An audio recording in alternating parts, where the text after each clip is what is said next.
Shh. Hear that? Big waves are calling. Dive into refreshment with Kona Big Wave. Tropical flavor and the taste of aloha in every drop. So crack one open and let the great taste roll in. Kona Big Wave, liquid aloha. Copyright 2025 Kona Brewing Co., St. Louis, Missouri. Mahalo for enjoying responsibly. Are you feeling more fulfilled now that you're back to work? On August 15th, No. I need a vacation. see the movie that critics are saying is an awesome, Look at that. crowd-pleasing, fist-pumping, all-out brawl of a film. You're right about that. They're coming after our family. Go fix this. Oh, my. Nobody 2, rated R, only in theaters August 15th. Abercrombie's viral denim sale is back, and Spotify listeners get an extra 15% off with code SPOTIFYAF. Abercrombie is known for their denim. With 30 to 50% off all jeans, find out how denim should fit. Shop the viral denim sale in the Abercrombie app, online, or in stores. Valid in stores and online through August 11th, 2025 in US and Canada. Excludes clearance, price reflects discount. Code valid in US and Canada through August 11th, 2025. Exclusions apply. See details online. On WhatsApp, no one can see or hear your personal messages. Whether it's a voice call, message, or sending a password. To WhatsApp, it's all just this. So whether you're sharing the streaming password in the family chat or trading those late-night voice messages that could basically become a podcast, your personal messages stay between you, your friends, and your family. No one else. Not even us. WhatsApp. Message privately with everyone.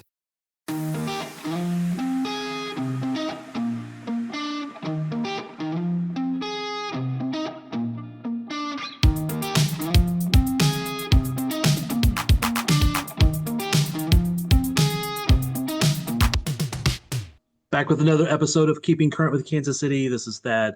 With me, I have Carrie and Daniel, and well, the usual crew. And Daniel's daughter made a brief appearance, but She did. She didn't have much to say though, so we kicked her off the pod. Yeah. Not even one like squeal or coo. It was just like deadpan. Who the heck are these people on this screen? Why is this light above me so bright? I'm hungry and want to go to sleep. That was the internal monologue. So, She was in wide-eyed wonder. especially at you.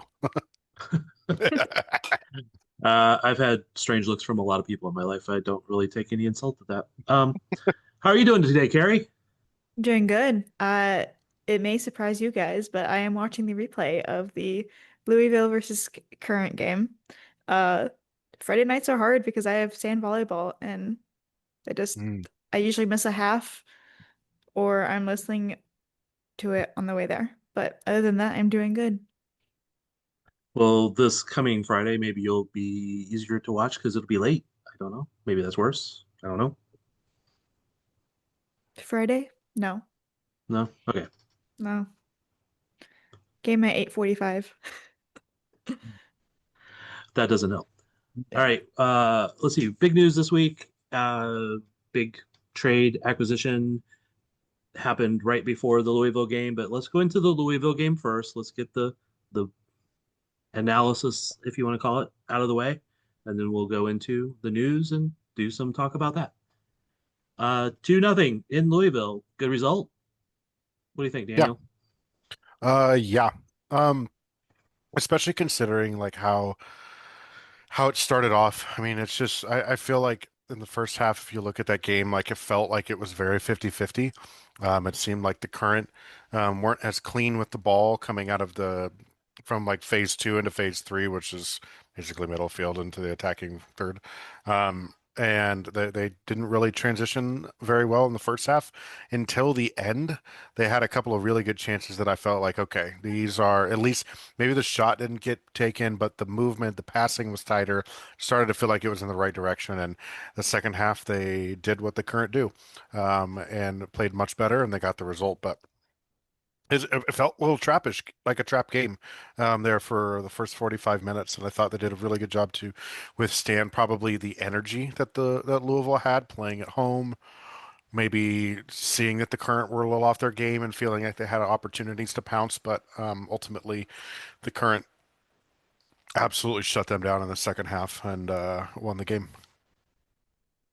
Well, Louisville came back from, then they win another version of the Women's Cup or whatever, something.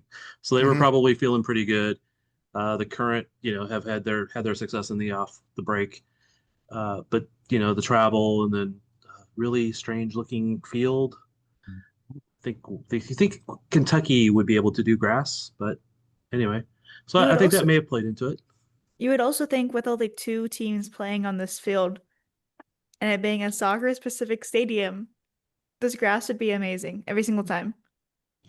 But the conversation is that every single time that we play them, everyone always comments about the field and how bad it looks. And I think we said this on the other pod, but bourbon, racehorses, and grass is the only thing Kentucky needs to do right, and they can't always get that. So, nope.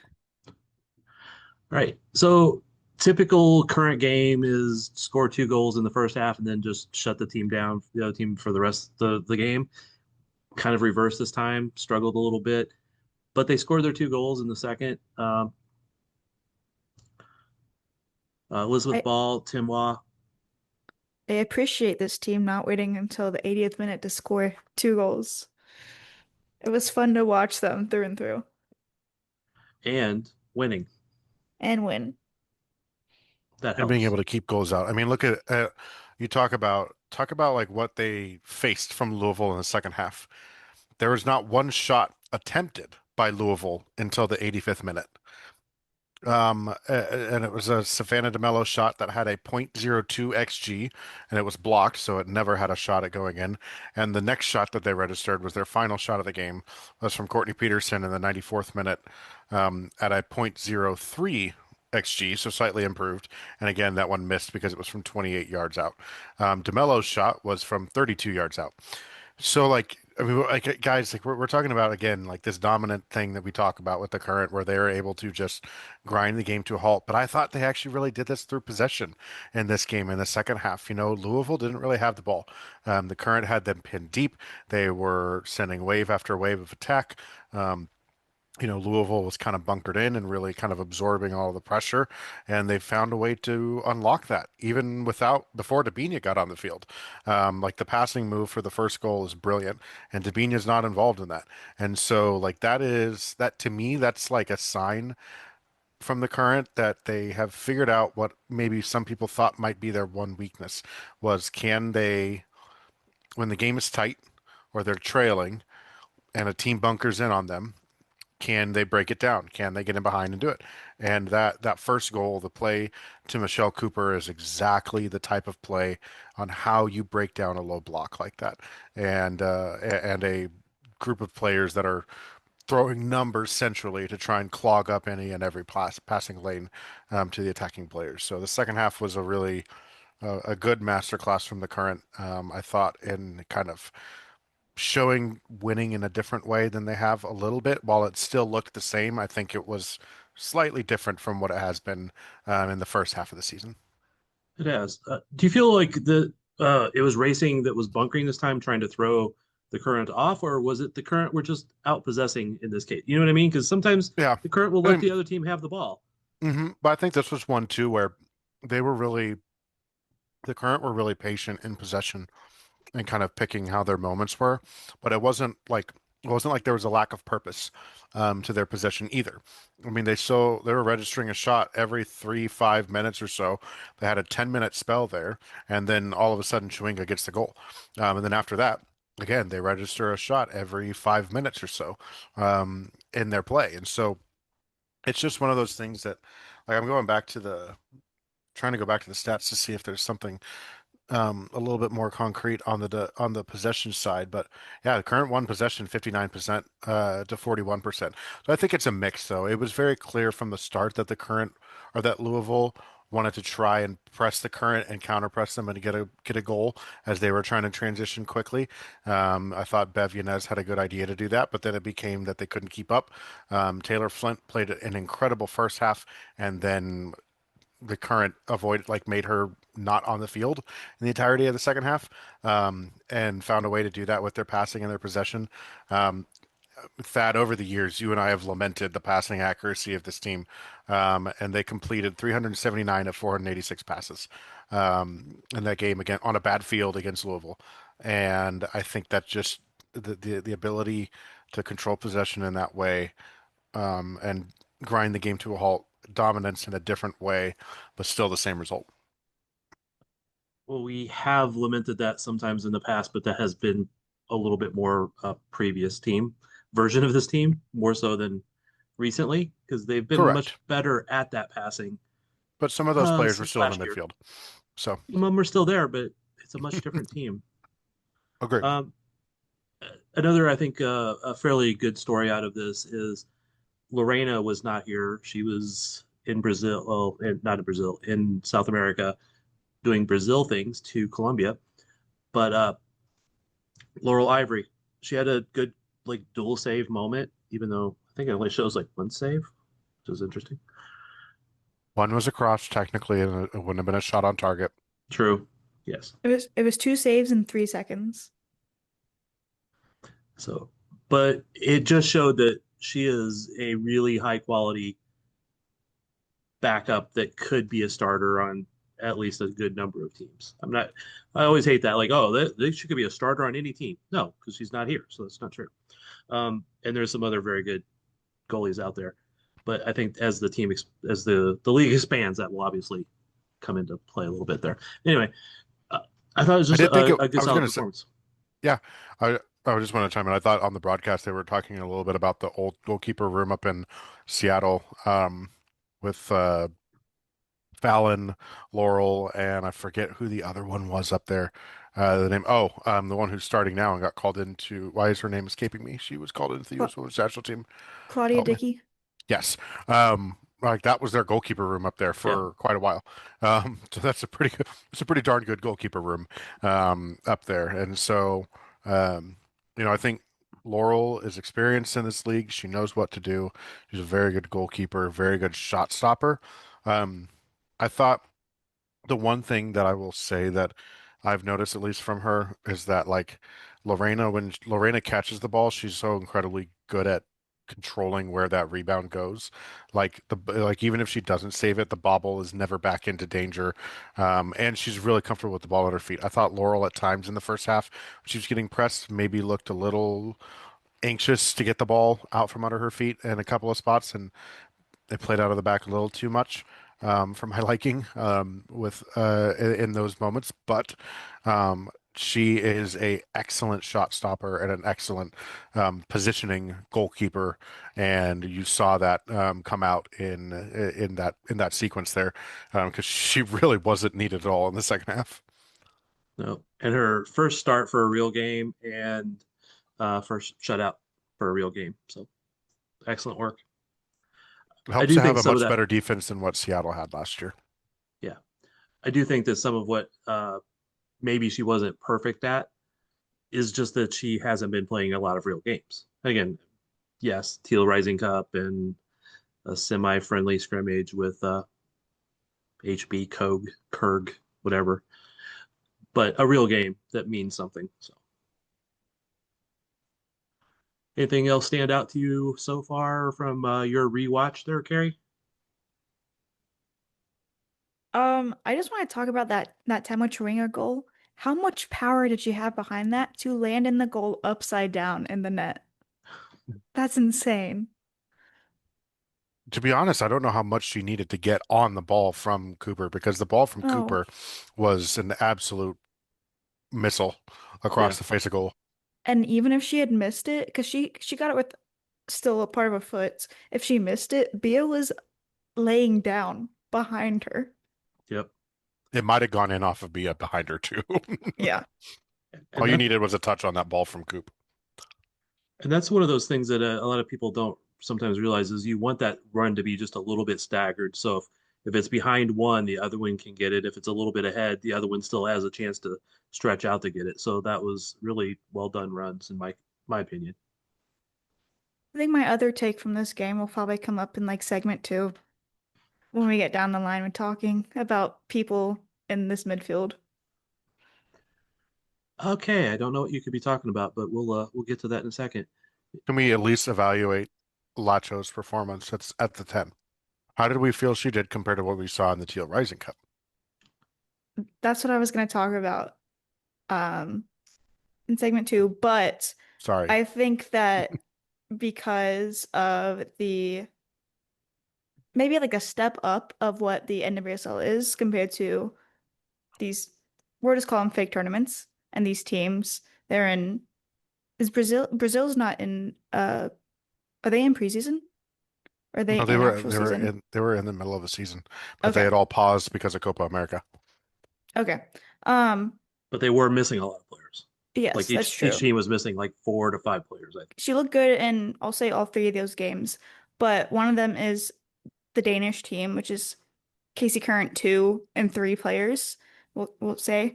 And again, the Brazilian teams, they're going to be a step down from what we see in the NWSL already.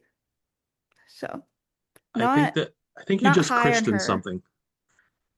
I got to give you credit. I think you just started something. It's going to be KC Current 2 is the team here, and KC Current 3 it'll be HB Current 3. That was a good one. Pat yourself on the back there. Yes, well done, Carrie. I thought Lacho was good in the first of the Teal Rising games. It was really good. In the second one, I don't think she was as good, but I think that was potentially a little tiredness, because she wasn't 90-minute fit because she hadn't been playing. Mhm. And then this one, I thought she was good. I think that there's just obviously potentially people who can play that spot better on the roster, or yeah. I think so. I think that's a fair assessment. I just thought her pressing action, her ability to like nick balls off of players and jumpstart stuff, was really good.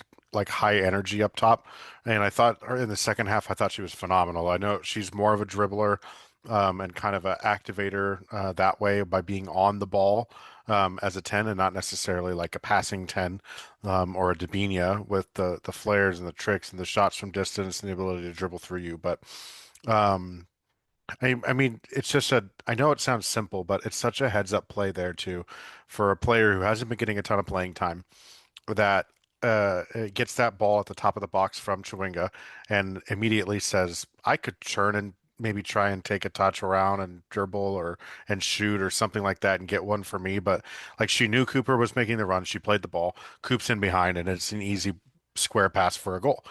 And I know it's an easy pass, a simple pass, and I don't want to overpraise it, but I just think like players sometimes can get caught up in the moment, especially when they haven't been playing a lot, to like earn their keep. And I think she probably played herself into more minutes by making that pass than she would have if she had turned and taken a shot from that spot, which would have been an okay spot to take a shot to, in that scenario there. So I just think she reads the game well, and how she attacks the defense of the other teams, when she's not in possession. And I think she wasn't. I was impressed by her spot at the 10, much more so than the spell at left back earlier in the year, and much more so for me than any of the Teal Rising games. I won't say I think it was better than any of the Teal Rising games. I think it was better than the second Teal Rising game, but not necessarily the first. At least not tremendously so. But again, it was a little difference in how I was watching that also. I think where I goes into it of I wasn't that impressed was with the aggression. It just felt like Louisville was getting to all the balls right before she did. Which I know Louisville, their thing is get those third balls, but it felt like she was losing them on a lot more than what I would hope so. I can see that. I think, but I also say then throw it back. You're against the midfield of Taylor Flint and Savannah DeMello, who are national team caliber players. Yeah, and that's that's also part of the equation too, I think, in looking at that, because actually, I mean, outside of the KC Current, the Louisville team has been the hottest NWSL team. They had won 5 of their last 6, and the only loss The only 2 losses they've had in like the last 7 or 8 games are to the Current, and they've beaten Orlando. They've beaten some really good teams. So, And they have a strong physical team. Man, I would hate to play against Flint. yeah, she dominated in that midfield. If the Current ever need to replace Lowe, You want man, them to go. Taylor Flint would be really fun as a destroyer, deep lying mid in the Current midfield. I think Quite the elevation and height. still win as many aerials though. Lowe is the queen of like aerial duels at 5'1". So How tall is Taylor Flint? I want to say like who can 6. Google it faster? It was 6'1". Yeah. It wasn't going to be me because I kept typoing the whole way through that search bar. So I don't even have a mouse anymore. I use the keypad. Oh no. I know. The things I do to have a mic. My actually during the game, my wife turned to me like, "How tall is she?" And I'm like, "I don't know." And I started to look at something on my phone, and she's like, she came back with 6'1" or whatever was listed wherever she was looking. And I was like, "Dang." So Lola Bonta is 5'2", so it's an 11-inch difference. It's almost a foot. I thought I knew Flint's height off the top of my head, but I didn't want to be a case of like she's actually 5'11" and she's just really tall for a woman. She is very tall for a woman. I know. I was kind of doing the same thing because I couldn't remember if my wife said 6'1", 6'2", or 6. But anyway, she's an impressive player, and yeah, if and when Lowe retires, if they can find some allocation money to send for her, that would be an interesting acquisition. If there's not somebody else in the pipeline already that we don't know about. As we have learned this week, there are other monies other than allocation to get the player. All right. Well, on that note, we're officially going to end segment 1, and we'll be right back. This episode is brought to you by State Farm. Checking off the boxes on your to-do list is a great feeling. And when it comes to checking off coverage, a State Farm agent can help you choose an option that's right for you. Whether you prefer talking in person, on the phone, or using the award-winning app, it's nice knowing you have help finding coverage that best fits your needs. Like a good neighbor, State Farm is there. Eczema isn't always obvious, but it's real. And so is the relief from Ebglyss. After an initial dosing phase, about 4 in 10 people taking Ebglyss achieved itch relief and clear or almost clear skin at 16 weeks. And most of those people maintain skin that's still more clear at 1 year with monthly dosing. Ebglyss, lebrikizumab LBKZ, a 250 milligram per 2 milliliter injection, is a prescription medicine used to treat adults and children 12 years of age and older who weigh at least 88 pounds or 40 kilograms with moderate to severe eczema, also called atopic dermatitis, that is not well controlled with prescription therapies used on the skin or topicals, or who cannot use topical therapies. Ebglyss can be used with or without topical corticosteroids. Don't use if you're allergic to Ebglyss. Allergic reactions can occur that can be severe. Eye problems can occur. Tell your doctor if you have new or worsening eye problems. You should not receive a live vaccine when treated with Ebglyss. Before starting Ebglyss, tell your doctor if you have a parasitic infection. Searching for real relief? Ask your doctor about Ebglyss and visit ebglyss.lilly.com or call 1-800-LILY-RX or 1-800-545-5979. Everyone who works at Starbucks, full or part-time, gets stock in our company, simply for being part of our company. That's why we call our employees partners, because when Starbucks succeeds, our people do too. And that success turns into down payments, family vacations, and so much more. At Starbucks, benefits like company stock are just the start. Learn more about how we support partners at starbucks.com/partners. Today's top story, the flavor merger of the century between the Peanut Butter Group and Chocolatey Corp. Joining me is a PBC executive. Thanks for having me, Barry. Now, how did you know the merger and the byproduct of it, Jif peanut butter and chocolate flavored spread, would be a success? You know, it was a gut feeling, a rumbling, if you will. Besides, they're two titans of taste. Very true. Goes great with pretzels. And pancakes. Apples too, I bet. Try Jif PBC today. And we're back.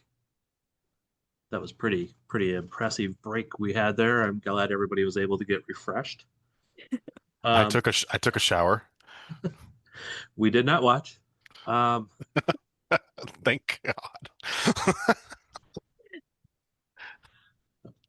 But the I did not the take a shower.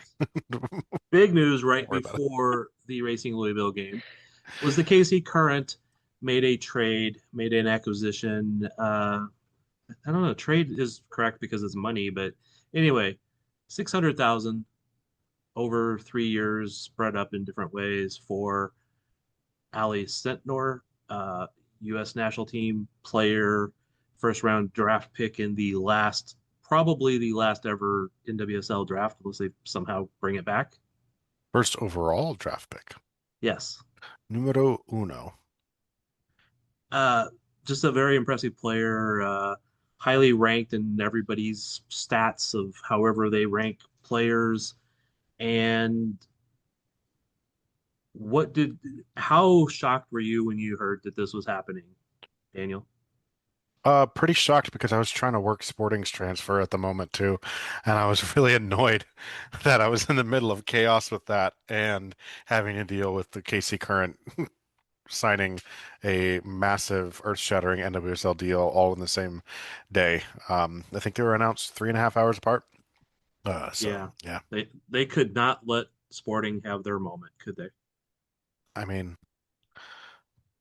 it wasn't a big moment, but they just completely it wasn't a big moment.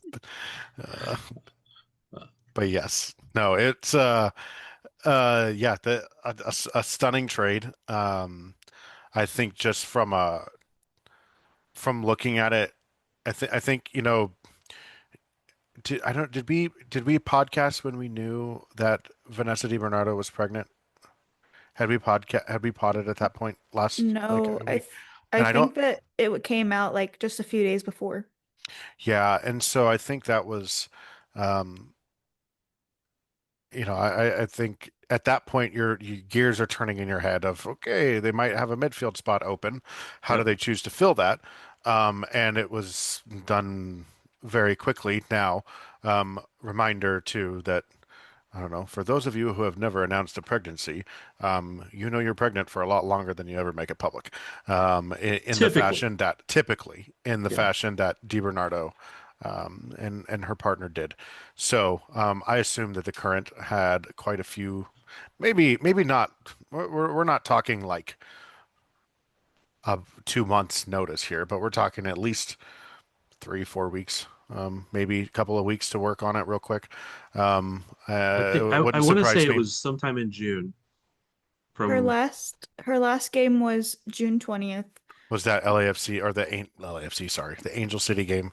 Yes, but Cooper posted that they had a gender reveal that they did already. Okay, so, a little bit longer than maybe people may be thinking of. Yeah, I think it's one of those two that. The Current are a competitive team, and losing a player like Vanessa on the field impacts what they want to do and how far they want to go. And so they make a move like bringing in Ali Sentnor, who has not been used at all as a 10 in Utah. They've been using her as a striker because they failed to put together a competent enough roster to put her at the 10. But I'm excited to see what she brings. We've seen the way she can link up with others on this team for the U.S. Women's National Team. So yeah, a good move, but yeah, I was stunned on Friday. Yeah, definitely a bit of a surprise there. I thought it was fake at first. Do you think he'd been boogered? I did, but I don't know. I just thought it was like some rumor that someone was throwing out there, and then I took a longer break from work, stayed on my phone to see more and more people tweeting about it. So yeah, it was because I got an email and it was pretty much like, okay, yeah, that's real. But yeah, Sentner's a player I've admired for the last couple of years. I mean, she has been in a bad situation though. Utah has just not been good. And I won't necessarily say that she shouldn't have been playing as a striker or a winger for Utah because that's one of her many positions. But with the strikes that she can make and the passes that she can make, I do like her more in the midfield for damn sure.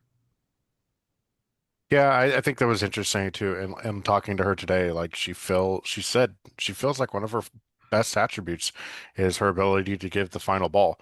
And Right. if you look at her final season in college ball, she's 10 goals, 7 assists. She had another striker to work off of.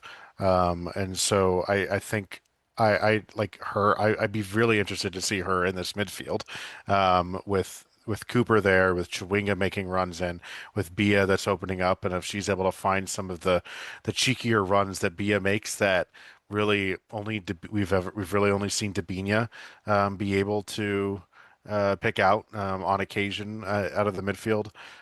So I'm looking forward to seeing what she can do. But yeah, quite a different set of players, a different circumstance here in Kansas City than what's been going on in Utah. I mean, she plays more of that midfielder for the national team. She mentioned how she's gotten to play with Lowe and Claire already in that midfield. But this is probably the best move for her career. I mean, probably just getting out of Utah. I mean, when you're losing games every week and being such a young player, like all that confident or you're losing confidence and all of that pressure is kind of building on you to she still has to be able to learn how to make mistakes and work through those mistakes. But when she's the face of a team or a person that the team is, I'll say attempting. I'll give that word to Utah, attempting to build around her. If this were a Reese's TV ad, you'd be staring at a Reese's peanut butter cup. And sure, my voice is peanut buttery smooth, but still, you need to see the peanut butter cups, right? No? I can really just say Reese's and you'll go get some? Okay, Reese's. Reese's. Reese's. Really working, actually. Reese's. Reese's. I'm on to something. Reese's. Reese's. Reese's. A massage chair might seem a bit extravagant, especially these days. 8 different settings, adjustable intensity, plus it's heated, and it just feels so good. Yes, a massage chair might seem a bit extravagant, but when it can come with a car, suddenly it seems quite practical. The all-new 2025 Volkswagen Tiguan, packed with premium features like available massaging front seats, it only feels extravagant. The Jack Welch Management Institute at Strayer University helps you go from, I know the way, to I've arrived with our top 10 ranked online MBA. Gain skills you can learn today and apply tomorrow. Get ready to go from make it happen to made it happen and keep striving. Visit strayer.edu/Jack Welch MBA to learn more. Strayer University is certified to operate in Virginia by Chev and has many campuses, including at 2121 15th Street North in Arlington, Virginia. Hit pause on whatever you're listening to and hit play on your next adventure. Stay 2 nights and get a $50 Best Western gift card. Life's a trip. Make the most of it at Best Western. Visit bestwestern.com for complete terms and conditions. Like this, I don't know, there's just something it's not going to connect because there's so much pressure, and this is just going to lighten that load off of her to be able to perform her best, take her skill up the next notch. I think that's a good point, and it's something I was thinking about after we had the media availability today. Is a question that I really wanted to ask, and I should have. I didn't think of it at the right time, and I don't know if you maybe got around to it when you did your one-on-one with her, Daniel. But is this now going to allow her to play without the pressure of being the face of the team? Because she's not going to be the face of this team right now, right? I mean, It's Timwa, it's Debinha, it's Lowe. Players who, are older and all that stuff. And she may not even get as much playing time here because there are other options that can come in. She had to play almost full 90s, I think almost every game for Utah because they didn't have other people. That was their only options. And now you do have players that can come in and fill those roles and give you rest and alternate starts with you once in a while. So she may get a lot less playing time, but I think you're going to see her stats go way up. Yeah, I think so. I think it'll just be more of the effectiveness, right? And I think it's so crucial too, because if you can tell Deb to run around like crazy for 60 minutes, and then come off, and you can conserve her over time and have Allie come in, or you can switch them up and do half and half. I mean, if you're really pressing for goals, you put both of them in, and you throw Dabinia a little bit more advanced as kind of um, a tricky player that's going to play and make runs off of Bia while Ali operates from deeper and trying to put those balls in the box. I mean, you could see the sequences where they can try and work her in on the field. I would be stunned if she isn't more productive in less minutes. And I think it comes down to the coaching staff. It comes down to and that's one of the things she talked about was like being able to learn from Vlaco, and like she has aspirations of being a national team player and a full-time national team player at the highest level. And like Vlaco is a person who has coached at that level, and knows what it takes and can help players reach that goal. He's done that with Cooper. He's done that with Hutton, and I think that is something that players want. Contrary to popular belief, Vlaco is a darn good coach. And he is a very, very good players coach and sets up the right environment for these players to excel and grow. And I think time and time again, you are seeing that he was not as much of the problem with that World Cup team as what the problem was at that point. So I think you hear from Alana Cook, who was part of that team, wanted to come and play for Vlaco as her club coach again. I mean, it speaks for itself. And she was a player that worked herself back into the national team picture, but then got injured. Yes. So she was in the next call up when she got injured. Yeah. So it's a lot of his players are doing that. And while I do think he was a much better national team coach than he's given credit for by a lot of people, I also do think that he's a better club coach because he can always keep refining players because he's working with them day in, day out and stuff like that, where you'd never get that chance with the national team. You get a month and a half when it's a bigger tournament, but you don't get that like full season where you're just continuously helping players get better. And I think that's where he really excels. Mm-hmm. Well, he excels in the details, and that is something that you don't get a whole lot of time to do at the national team level.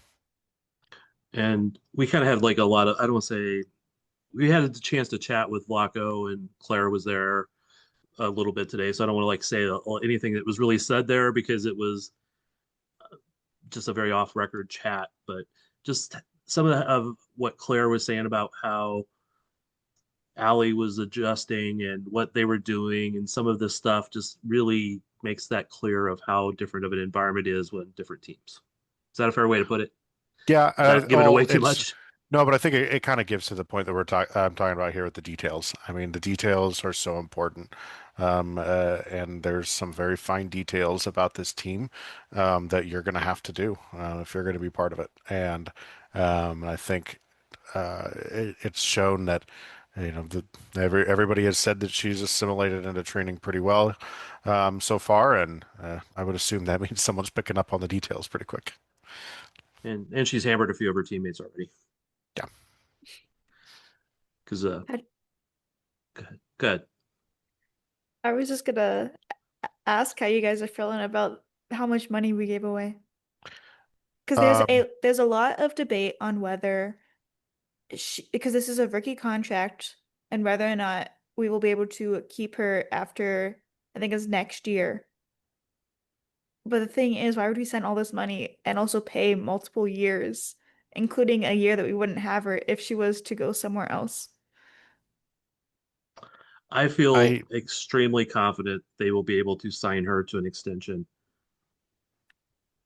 Yeah, I would be surprised if we get to January and haven't heard of an extension. It just makes the logical sense. Like you said, you don't make that type of investment if you don't have the idea that something like that is coming, or even like a verbal handshake that something's coming there. And I would be stunned if she is in Kansas City. I wouldn't say, and do I mean her whole career? No, not necessarily, but I wouldn't like. I don't know, the current, you've seen it very quickly, how quickly they got Alana Cook's done contract when they got her in. I know hers was up a little bit sooner necessarily, but like at the same time, like Sharples got in, she got her contract. Like they know what they're doing and how to manage this roster too from a cap standpoint for the years, for this year and the years to come. And I think I'd be stunned if there wasn't something.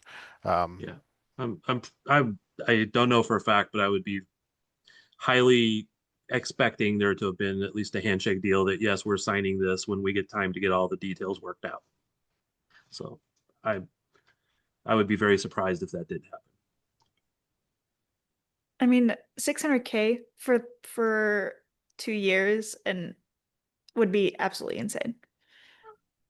But it would, like, so I think this is interesting too, the way, like the way that it's structured too. Like you're really only giving 300 this year. And let's say, if I'm understanding the rules correctly as they've been written, they like that it's not 600 counts for this year. It's Right. like an amortized transfer fee. So the 300 for this year, 200 for next year, 100 next year against their total like discretionary transfer, whatever, the interleague transfer funds, right? Yeah, the I'm sorry, discretionary funds that each team has.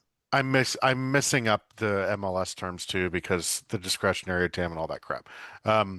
So like now that counts differently if the current want to go in 2 years and go spend a transfer fee for a right back, or let's say, holy cow, let's say Bonmati wants to come to the NWSL and the Kansas City Current are like, my God, what Rolls Royce of a midfield could we have after Lowe retires of Clara Hutton, Ayatana Bonmati, and Ali Sentinor? Like, how fun would that be? Great, here's your transfer fee. Like, that's only counting as like 200K or like next year against that budget that they're allowed to spend. And it's kind of a net thing. So if they spend 300K this year for Ali Sentinor, then they still have extra room. And if they send a player and receive interleague transfer funds, that gets docked back against the budget. If I'm understanding it right. I do believe that is correct. And those discretionary funds keep going up each year.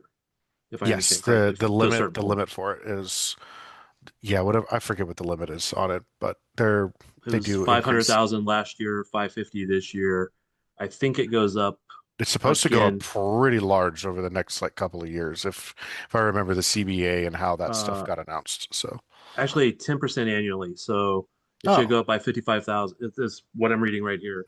So it should go up by another 55,000 next year, and then 50 or 60,000 the next year, whatever. And so that just makes the entire investment better because you're getting a smaller amount for a couple years from now and in a larger enlarging budget. So yeah, it's just makes sense. And you have owners who can reach into their wallets, throw a bunch of pile of cash out there into the middle of the room and say, go buy. So I think it makes sense. She's a good player. And I think we've only scratched the surface of how good she can be. Now, again, this is always my cautionary warning is that we think she can be really good. She's made the national team. She's scored goals. She has a great outside shot. We know she can play through balls. All these factors. She's still 21, and she may have hit her peak and may never be better. Probably will be, but this is always still this. That's to me the bigger risk, not the 600,000 for a player that's not fully under contract for more than a year and a half. I think the bigger risk is that you paid that for a young player who has the potential to be really great, but there's never a guarantee. Anything else? I think it is fun that there is a trans or a sell-on fee because that's not typically seen in women's sports. We're used to it with MLS. So I have had her explain it a few times this week to others. So for anyone that does not know, it is basically if KC Current was to sell her to Michelle Kang's team in France. if they were to sell her to the Washington Spirit and Washington came in and gave $100,000 $100,000, let's say Washington gave them $1 million for Ali Sentinor, that percentage of that too would go. It'll include NWSL as well. It should. It does for MLS too. So I would assume it works that way. I mean, I don't know if there's something more when I get into the single entity type of stuff, but like I know there's like certain kick-ons and stuff like that have happened from in MLS cash transfers and stuff like that too. So wouldn't be surprised. I'm not 100% confident on that either, but I do think that is accurate that it would be within the intra-league funds as well. So there should be actually, that might be a question I try to ask in a couple of days, just out of curiosity, because I just always try to ask, because I'm trying to understand the rules, especially as the NWSL rules get more complex.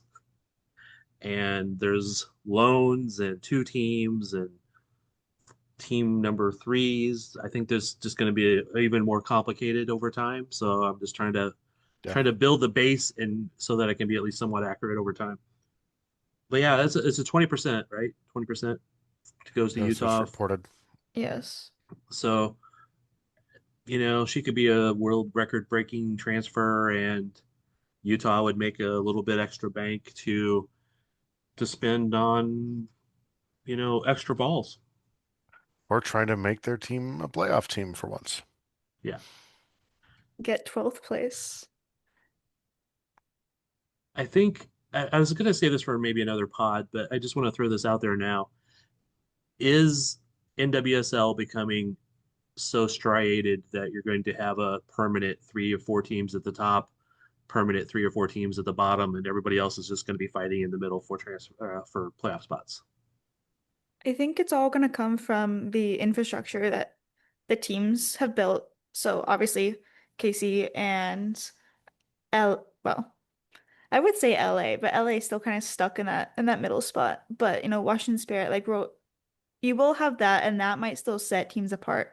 But there is still the salary cap for reasons like that.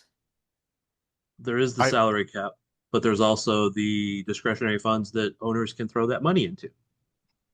Where if your owners don't want to throw that money every year. I think I wouldn't be surprised if we are, but what will change that is continued ownership investment. And I think some of these owners who have been owners for a long time are going to have to put some investment in. It's just the way it's going to go. And I know I'm not pointing at Utah necessarily for that, although they've invested heavily in the men's team and have not invested at all in the Royals, beyond bringing I think a very washed version of who is the famous French midfielder that they brought in that didn't do much last year. She was playing for Angel City. Why is her name escaping me? But I don't know. I thought you were gonna say Tim Howard in there talking about his niece just got the goalkeeper start. Yeah, I just they're in general, there are some teams that are not spending on their rosters, and that's showing. And they are trying to haphazardly put together NWSL players, and then you have the Washington Spirit, and you have the Kansas City Current, and you have Orlando, who has scouted and brought in players internationally very well and within the league. Getting Haley McCutcheon from the Dash into that midfield has been life-changing for Orlando. It was a very good defensive signing in the middle of that park there for him. There's teams in this league that are spending well and that are not spending well. And look at Angel City. Angel City's literally been breaking the rules for how much they're spending in terms of the salary cap and not doing it right. And they have made the playoffs once, and they're not that currently great. 11th.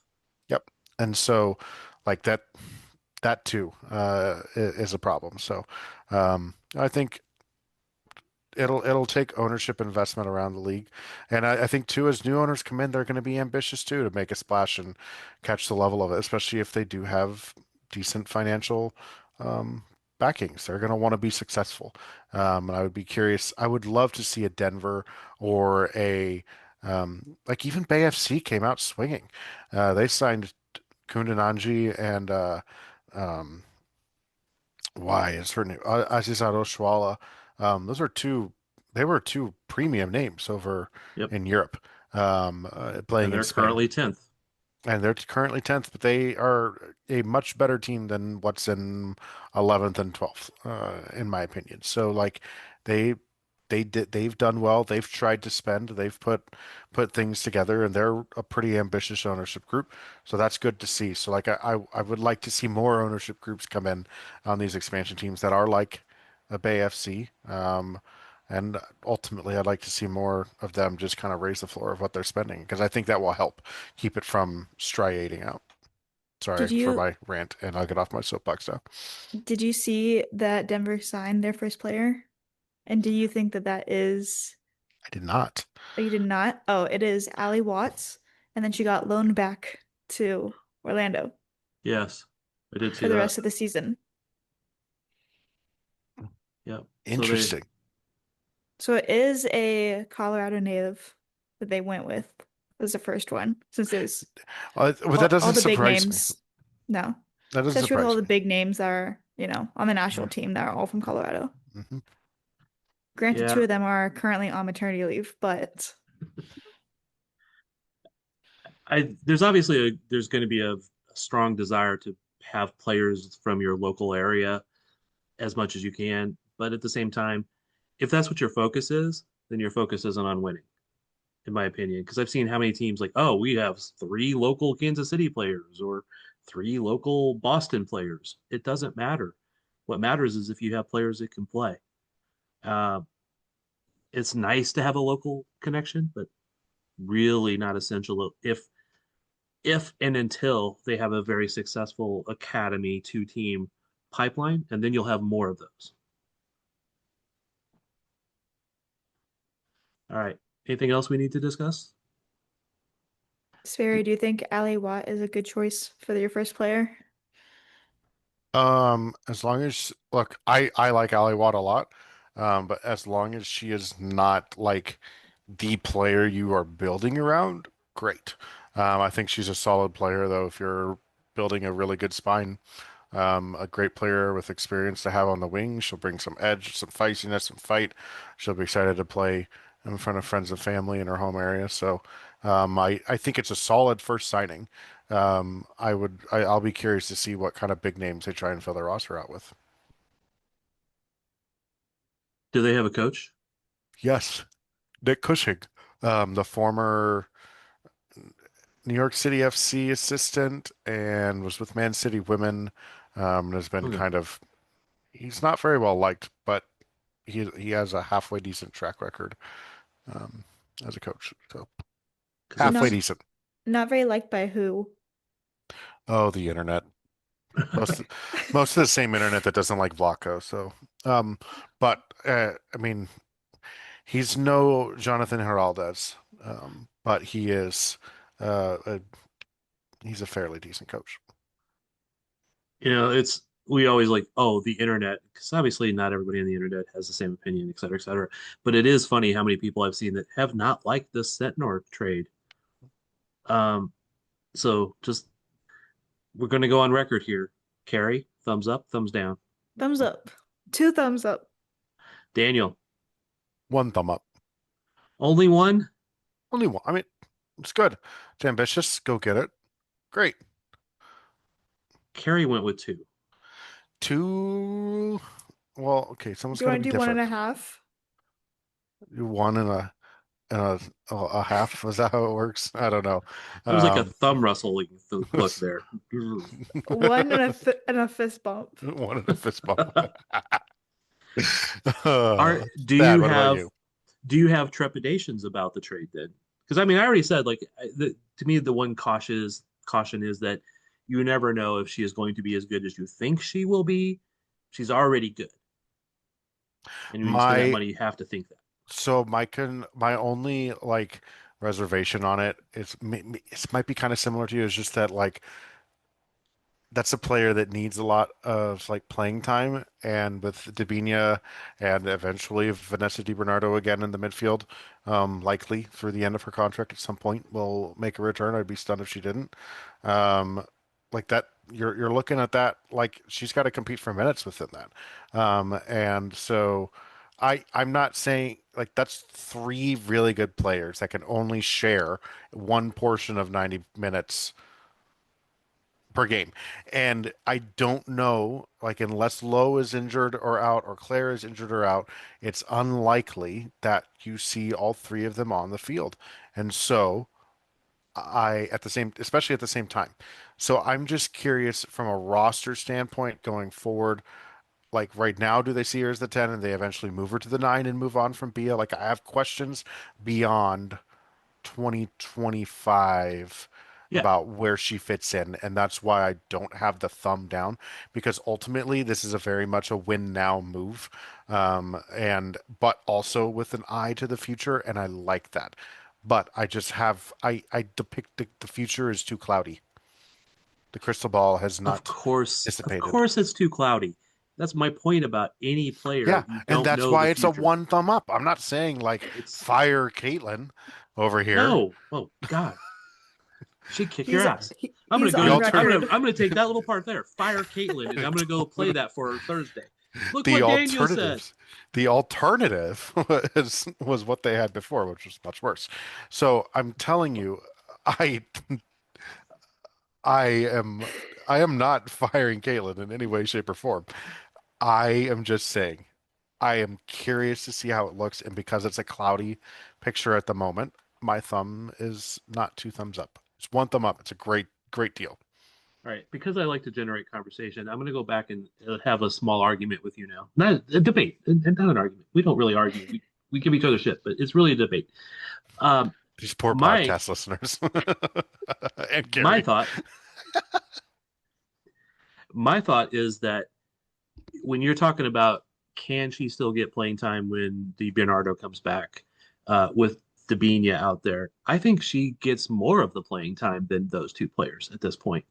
For one, DiBernardo has to come back from maternity leave, which I don't know when her due date would be, but that's 9 months out. So we're talking, again, we don't know when she got pregnant. We don't know what her due date is. I don't try to dig into players' lives, but we're talking at earliest next spring, right?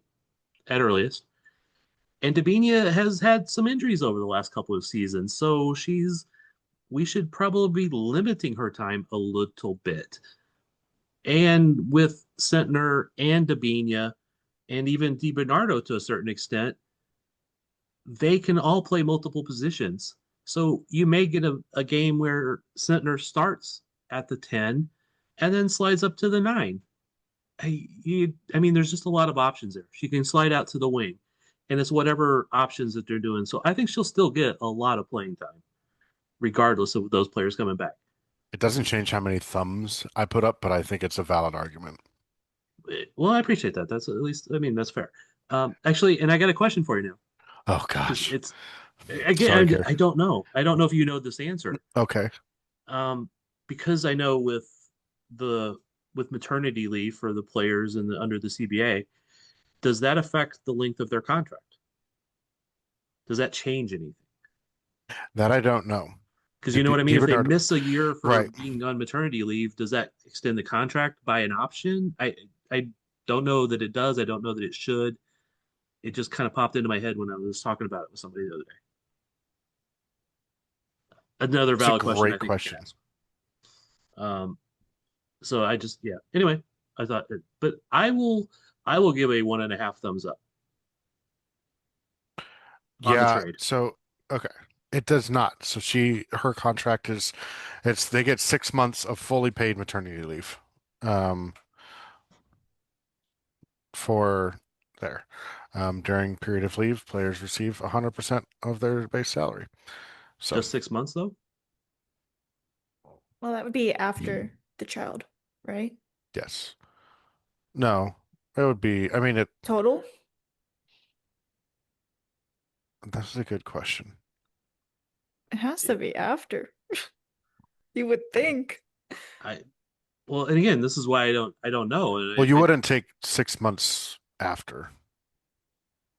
Well, unless there was, most of the time it's 12 weeks in in the United States. But I am. Yeah, but these are professional athletes, not just somebody returning to the office. And you're I not know. pregnant I know.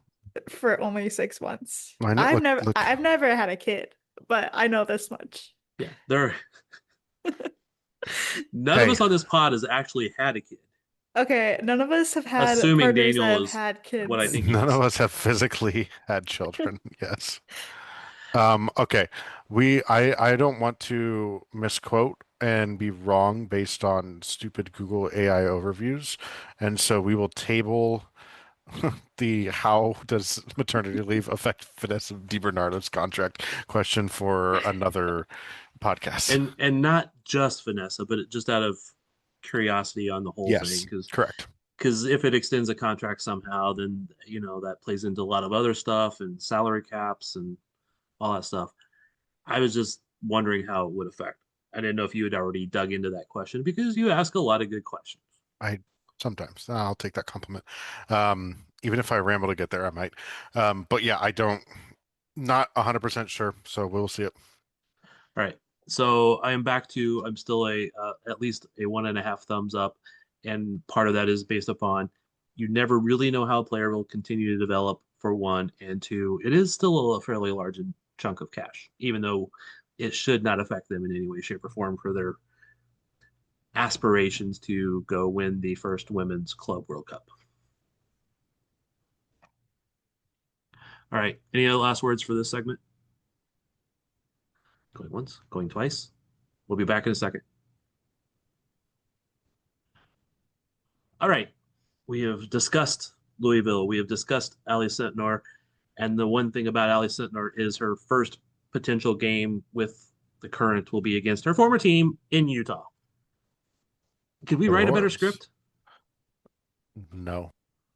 Well, yeah, we could. She has to score 2 goals and win the game. Or a hat trick. I mean, if you're going to ask for 2, why not go for 3? She has to get a winning goal. We've never had a Kansas City Current hat trick in an actual NWSL match. The only hat trick in NWSL in KC Current history was Kristen Hamilton in not She Believes Cup. What's the stupid? What was the dumb? The 3D Printed Cup. No, not the Women's Cup. It was in the old NWSL Challenge the least Cup. game. Oh, Challenge Cup. That's what it was. I got it right finally. Yes. NWSL Challenge Cup. Who was that against? Chicago or Houston? I'm pretty sure it's Houston. Yeah, I don't know. I don't remember, but yeah, I do remember that now, though. You're right. I don't care if she gets the hat trick. I think it would just be a very fun story for her to go back and score the winning goal. It was a 3-1 victory over the Houston Dash in the 2023 Challenge Cup on July 23rd, 2023. And it was raining. Jenna Weinbrenner and Michelle Cooper recorded their first career assists. And forward, Kristen Hamilton scored the first hat trick in club history. Actually, it wasn't raining that game. It was the North Carolina game. I'm waiting to see if she says KC Barcelona because Caroline Herblum is quoted in this. Gosh, what a trip that was to go this far down. Anyways, back to this matchup on Friday. It's late. My ADHD is derailing me. I'm sorry, folks. I think anybody who chooses to do it this late? Yeah. Honestly, he doesn't choose it. It's when he's allowed to. I know. That's probably right. I know. And, I find that I get asked or commented all the time that people listen to the pod and they like it and stuff. So they are all very used to our rambling, our discussions, our weirdness. And I appreciate all of them. I met more of them recently at the last game. And God, I'm terrible with names. So I remember talking to you and I apologize. Oh. Wait. Yeah, you were supposed to write it down. Yeah, I do. Ryan and Jeff. Ryan and Jeff. Okay. Yeah, because Ryan talked to me first and Jeff was the other guy. So yeah, it's funny because I talk to people and they're like, yeah, man, I'll try to give you a shout out on the pod and I'm terrible with names, and they go, we know. So yes, they listen.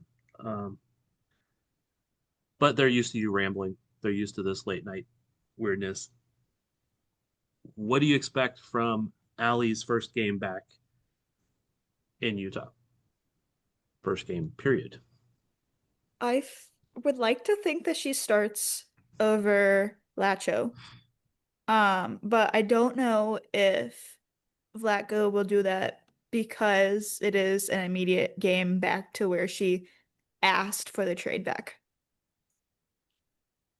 I tried to get that answer, and Caitlin Carducci, as good of a GM as she is, she's good at PR too, because she did not let Allie answer that question from me. And because I asked how it come, did you request a trade? Did they approach you and say, hey, here's an opportunity to go to Kansas City? And that got nipped in the butt. I would not be surprised. Utah Royals head coach did confirm that it was asked. A trade was asked, not necessarily to anywhere, but. Well, yeah, because nobody on this side would say it. Yes. Which is the wise thanks thing for to do. that. Thanks for that. Okay, back to what you were saying. Would Vlatko start her after she just requested a trade from somewhere else? I think yes. If she can help the team win, player, starter. Yeah. You know. I think his first and foremost consideration is, has she integrated enough into the team to make them as good or better than they would be with whoever's available as is now. So I think that's going to be his number one consideration. Now he's going to obviously take all the rest of it into consideration because he is a very thoughtful person about that stuff. But I think that's his first thing. Will she help them win? And it would be a great show of why they went and got her. I think if she could go out and score a goal, or just set up a couple. She doesn't have to score to be a good player, but she does have that outside shot. So I kind of expect her to score one. You're looking puzzled, Daniel. Were you distracted? I was distracted. Sorry. All right. What would be your prediction for this result? For this result, I thought we were going to go lineup for a second. 3-0. I am also going to be in the boat that it's like at least 2-0. You know, I was impressed with the way Utah played Orlando. Yeah. I don't think Orlando is as remotely as good as they were this year, last year. And I think that like going to Utah to play in altitude is tough. And I think Orlando struggled with that right out of the gate. But the Kansas City Current did not struggle for longer than like 40 minutes coming out of this restart. And I just think that the way that they can manipulate and dominate a game like that, I mean, Utah might play hard, and I think the Current can, with the ball, tire them out, and kind of bunker them in and pin them in the way they did the same thing to Louisville. So, I think this one ends up 2-0. I don't think it'll be a jump out to an early lead and, coast the rest of the way kind of thing. I think it'll look more like the Louisville game, but I just don't think this Current team is gonna have a problem beating Utah. Yeah, like you said, they didn't struggle for super long at Louisville, but this is still a game at altitude, like you said. But they do have one player that's pretty used to the altitude, so yeah, that might help. They do. I'll go 2-0 because that seems to be a pretty common score for the Current this year, or something very close to it. Yeah. It'd be good to have Lorena back. Very good. Did you guys watch the Copa America I watched the final? penalty. I watched the penalty shootout, and she did great. Yep, made that final save to stop it. But did you watch any, Carrie? I did not, unfortunately. I was a little busy. It was kind of funny that she was sent off in the final group stage game for a very obvious dog so handling offense outside of the box. That she originally got the yellow for, and then the side ref said, It was "Hold like, on." hold on, bro. This is a red. What are you talking about? It was very much a red card. The head ref was being very generous early on there. So Which team were they playing when she got that red card? Do you know? it was Colombia, and they tied It 0-0. Yeah. So Colombia was a tough team. I thought they were going to win it there for a long time, and I was very impressed with their keeper as well. Actually, They're a very, very good team. They've got a lot of young up and coming talent, like Linda Caicedo. They've got a couple of like Palmeiras' best player plays for them in the midfield, who was not, of course, at the Teal Rising Cup. She was there with Colombia. Lacey Santos. I mean, there's a lot of really, really good players on that Colombian team. So, if I had to make a long range bet, I would actually bet on them for the next Copa America Femenil. yeah, and I mean, like, I wouldn't be surprised if they can. I would love to see someone break the European bubble right now on women's soccer, and outside of the U.S. I think it would be good to see a Brazil or a Colombia get into kind of that even into the semifinals of the next Women's World Cup, because I think there's some really, really good players that play for that Colombian team. So We're so close to Brazil breaking it. yeah. I mean, this is one of the best Brazilian teams that they've had in a long time. So I was watching a game and I was kind of rooting for Colombia. I was kind of rooting for Brazil. I was kind of going back and forth. I was just rooting for good games and stuff like that. Lorena, and then Marta has to come on and score an amazing goal, and I was like, damn it. I still don't really like Marta a whole lot. Again, not criticizing her ability or talent and everything she's done for the game. Just didn't really like her personally from some of those actions on field before, but Sperry likes her because he had a good interview with her. She's one of the most intense interviews I think I've ever had, though. I'll say that. Her eyes were about to pop out of her head in one of the answers to me. But that's who she is. She's just an intense player. Love her. Again, I'm not criticizing her talent or any of that stuff. Intensity is amazing. She deserves all that credit. That doesn't mean I have to like her. So After hearing that from Sperry, I don't think she's ever calm. yeah, she's probably not.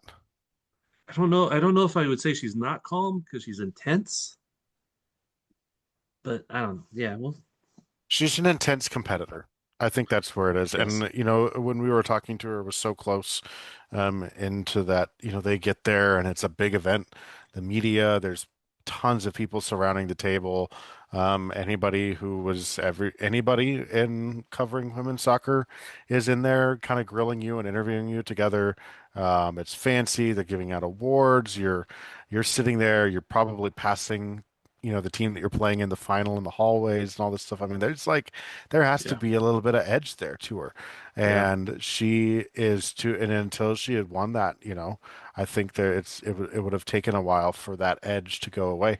It's just kind of who she is. That's what makes great players great like that. And she is a great player. There's no questioning that. Not diminishing that at all. Yeah. Let's see. Any other news? Current officially announced their 2 team, which is kind of odd. They did.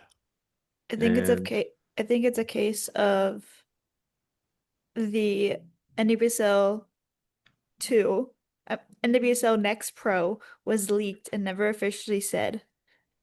And so this was them saying, hey, we're going to join it. And some very, very strange wording. Like what? What stood out? Them iterating that they're the first NWSL team to have a 2 team. Yeah, they're very proud of all their first, even when they're not necessarily that much of a first. But that's okay. And they're very touchy if somebody else claims a first that they actually did. So, like was it Denver that started building a local, like something. They were doing something, and the current were like, we already did that. We just didn't make the announcement. So I was like, okay, cool. Now they have to make the announcement. They have to. And then it's not groundbreaking for the 17 bajillionth time. Yeah. Do you think that Okay. they had too-many-balls.com first? Is that one you would want to claim? This is so far off the rails. Sorry, listeners, again. I think so. I personally think that that'd be great. You know, They- I think if there they- should have been some point we just said, okay, this next segment is just us rambling and talking about random stuff, which It's so embedded into Rosso lore now that yeah. you have to claim everything you can. Yeah. I do think the next time you go to the current As Media, you should ask that question. No. Too many KCballs.com. Something like that. Oh, I wonder if that exists. That might be kind of fun to go register. Have fun Googling. You have fun Googling that. Make sure you don't end up on another registry. All right. I'm not Googling it. I would go to a registry to find out if it exists. Okay. He's smart. Yeah, this is not my first internet rodeo here. But they did officially announce the KC Current 2 team is immediately playing, and they've already been playing. And it's when are they going to announce NWSL 2? Hopefully soon. But it does show again that the current ownership and staff and all of them are trying to build out a fully big functioning club system like any big large club in the world, where they'll have a 2 team and academies. And I know they haven't announced really academies, but they kind of sort of have at times. And you know, affiliate teams and across the pond and all that stuff. So they're trying to build this out, and they're doing it fairly rapidly. So more power to them. And the coach for the current 2 team, Vasil Ristov, he's a good guy. I like him. Yeah. Does he have any connection to Casey? I don't know. Tell us about him. He knows Vlaco. Oh, okay. Actually, he's been friends with Vlaco for a long time, and Vlaco's circle of friends. So that's how I knew Vasil from a long time ago. My daughter actually went to soccer camps that he was coaching and stuff like that. Is he a former Comet? No, I don't think he ever actually played. Okay. I think he might have trained with him some, but he was around the Comets a lot because of Vlaco and Goran Karasov and some of the others. All right. Any other things before we close it out? Then I will declare this done and dusted, and we are out.